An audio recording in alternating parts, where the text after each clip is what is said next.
अपने रदौर वाले महाराज जी ने उस प्रक्रिया को किया, उनको लेटाया और उसी तरह गुरु महाराज जी जैसे बताते गए तो उन्होंने किया, तो उनकी समाधि खुल गई। अब जब समाधि खुली तो श्री गुरु महाराज जी को सन्मुख पाया तो दंडवत प्रणाम किया।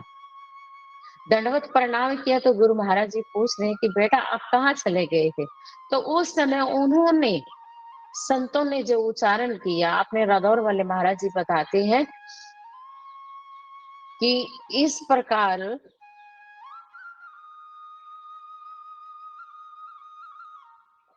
और उनकी समाधि खुलने के बाद वो कहते हैं कि मैं गुरु महाराज जी आपके श्री चरणों में बैठा हुआ था। तो कहने लगे कैसे बैठा हुआ था? क्या कर रहा था वहाँ पे? कहने लगे कि गुरु महाराज जी आप तो ये लीला कर रहे हो, लेकिन आपका ये जो शरीर है ना, वो इतना कांतिमय था। कहते करोड़ों सूर्य भी उसको प्रकाशित नहीं कर सकते। और कहते आप इतने सुंदर कमल के गुलाब के ऊपर विराजमान थे। और कहते कि बहुत लाखों करोड़ों संत वहां पर बैठे हुए हैं। और कहते कोई पंखा झोल रहा है, कोई गुरु महाराज जी के सन्मुख खड़ा है, कोई कहते जल लेकर के खड़ा है, कोई कहते आरती उतार रहा है, कोई कहते पुष्पों की माला पहना रहा है।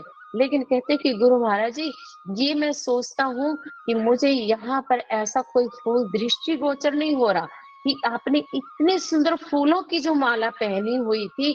तो वो कहते फूल कहाँ से आए थे? वो देवलोक से इंद्र देवता ने आकर के, देवी देवताओं ने वो फूल माला बना करके वो माला गुरु महाराज जी आपको अर्पित की थी। और कहते उस फूल के ऊपर जो बूंद की तरह, ओस की तरह वो बूंदे जो थी ना, अब कई बार हम देखते हैं, आप लोगों ने भी देखा होगा कि हम सुबह सुबह जाएं तो ओस पड़ी होती है ना, ओस की बूंदे हरी घास के ऊपर, पत्तियों के ऊपर होती है, ऐसे लगते कि जैसे मोती हैं। सुच्चे मोती जो होते हैं ना वो ऐसे ही चमकती हैं। आजकल जो ये सुच्चा मोती है ना ये व्हाइट नजर आता है, लेकिन सुच्चा मोती वो ही नजर आता है। तो श्री गुरु महाराज जी कहने लगे कि कदली सीप भुजंगम एक बूंद गुण तीन। कहते स्वाति बूंद जो होती है वो एक ही होती है, जिस जगह पर पड़ती है और जैसा ही उसका गुण है। और कहते जिस प्रकृति पर जाती है वैसा ही उसका रूप बन जाता है।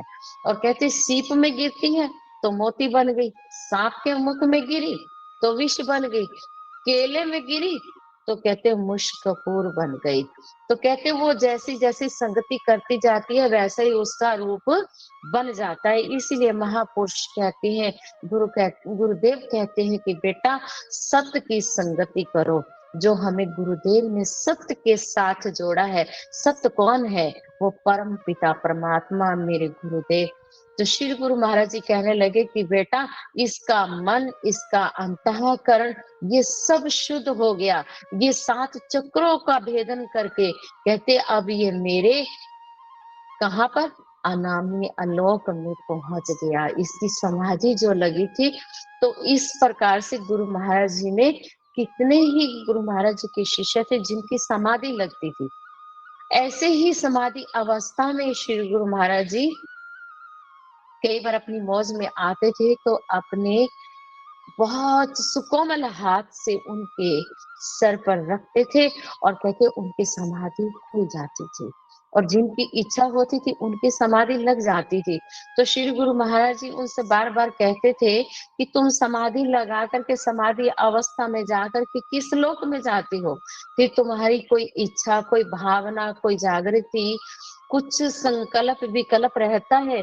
कहते गुरु महाराज जी वहां जाकर के कुछ भी नहीं होता। फिर वो अवस्था कौन सी हो जाती है? मौन अवस्था। मौन अवस्था कैसी आ गई? जैसे गूंगे को गुड़ खिला दो तो उसको पूछो कि इसका स्वाद कैसा है, तो वो खुश होता है, प्रसन्न होता है, उसका हाव भाव बताता है कि ये कैसा है। अगर हम बोल सकते हैं तो हमें कोई पूछे कि गुड़ का स्वाद बताओ, हम तो यही कहेंगे कि वो मीठा है। अगर हमें बार बार कोई पूछेगा तो हम क्या कहेंगे कि आप खुद इसका सेवन करके देख लो। और एक बार श्री गुरु महाराज जी बताते हैं कि श्री गुरु महाराज जी का जो जल होता था वो झजरी में होता था, सुराही में। उसमें वो गुरु महाराज जी के लिए जल रखते थे। तो एक दिन श्री गुरु महाराज जी सैर के लिए जाने लगे, तो अपने रदौर वाले महाराज जी और महाराज जी के गुरु भाई जो थे, श्री गुरु महाराज जी के जो परम शिष्य थे, बहुत नजदीकी, तो उनको साथ में लिया। तो महाराज जी के एक बहुत प्रेमी संत हैं, जिनका कद बहुत छोटा था। मैं उन महापुरुषों का नाम नहीं उच्चारण कर सकती, क्योंकि मैं बार-बार कहती हूँ कि वो मेरे गुरु के तुल्य है, गुरु का नाम उच्चारण नहीं किया जा सकता। तो कहते हैं श्री गुरु महाराज जी ने कहा कि गाड़ी में सिर्फ 5 लोग ही बैठेंगे। अब 5 लोग बैठेंगे, तो वो भी कहने लगे कि मुझे भी बैठना है। अब गुरु महाराज जी की भी आ गया, तो दूसरे संत चुप हो गए। तो अब क्या हुआ, वो कहने लगे कि मुझे ना गाड़ी में ना अपने चरणों में बैठा लो। कहते आपके चरण तो नहीं है, तो गुरु महाराज जी के चरण है। वो झुक करके जैसे कैसे ना बैठ गए। अब जहां पर पहुंचना था वहां पहुंचे। श्री गुरु महाराज जी जैसे ही, सब संत लोग पहले उतर गए, उतर करके गुरु महाराज जी की बिठाने की, उनको गाड़ी से उतारने की व्यवस्था की। अब जैसे ही व्यवस्था की, उन संतों का कद छोटा था। अब उनकी क्या हुई, ये बाजू की कोहनी है ना, तो ये श्री गुरु महाराज जी के घुटने को टच हो गई। अब जैसे ही घुटने को टच हो गई, अब मैं तो कह रही हूँ कि टच हुई है, उनको लगी, श्री गुरु महाराज जी को कोहनी लग गई। अब जैसे कोहनी लगी, तो आप अनुमान लगा ही सकते हैं कि अचनचेत से लगे। श्री गुरु महाराज जी का शरीर जो था ना, बहुत कोमल था, बहुत ही कोमल। तो श्री गुरु महाराज जी ने अपने घुटने पर हाथ रखा, तो अपने रदौर वाले महाराज जी ने देखा कि अवज्ञा हो गई। अब पहले कभी कोई गलती हो जाती थी, अवज्ञा हो जाती थी, तो जा करके बोला नहीं जाता था कि गुरु महाराज जी क्षमा कर दो। तो कहते एकदम से श्री गुरु महाराज जी को दंडवत प्रणाम कर देते थे। अब श्री गुरु महाराज जी जहां पर पहुंचे थे, वहां पर बहुत बड़ा आयोजन था, भंडारा होना था, सत्संग होना था। तो सब संगत वहां पर पहुंच गई गुरु महाराज जी के दर्शन करने के लिए। अब श्री गुरु महाराज जी गाड़ी में बैठे हुए थे, जैसे ही चरण बाहर को लटकाए, तो अपने रदौर वाले महाराज जी ने जा करके गुरु महाराज जी के चरणों में दंडवत प्रणाम कर दिया। अब जैसे ही दंडवत प्रणाम किया, तो श्री गुरु महाराज जी एकदम से बोल देते थे कि उठो गुरुमुखो उठो। तो आज उस दिन गुरु महाराज जी थोड़े वेश में आ गए, थोड़ा अपना उग्र रूप दिखा दिया, जिसको हम कहें कि क्रोधनी ना जाने वो उनके जीवन का क्या कष्ट था, क्या उन्होंने निवारण करना था, ये प्रभु जाने, हम नहीं जानते। गुरु महाराज जी बैठे रहे गाड़ी में, भक्त लोग पंखा झोलने लग गए, और महाराज जी आदेश नहीं दे रहे। वहीं पर सत्संग कीर्तन होने लग गया, कीर्तन की ध्वनि हो रही है, और रादौर वाले महाराज जी ने दंडवत प्रणाम की। अब शाम का समय था, 9 घंटे दंडवत प्रणाम में अपने रादौर वाले महाराज जी गुरु महाराज जी के चरणों में लेटे रहे, दंडवत प्रणाम किया। और कहते ही गुरु महाराज जी ने कोई आदेश नहीं किया।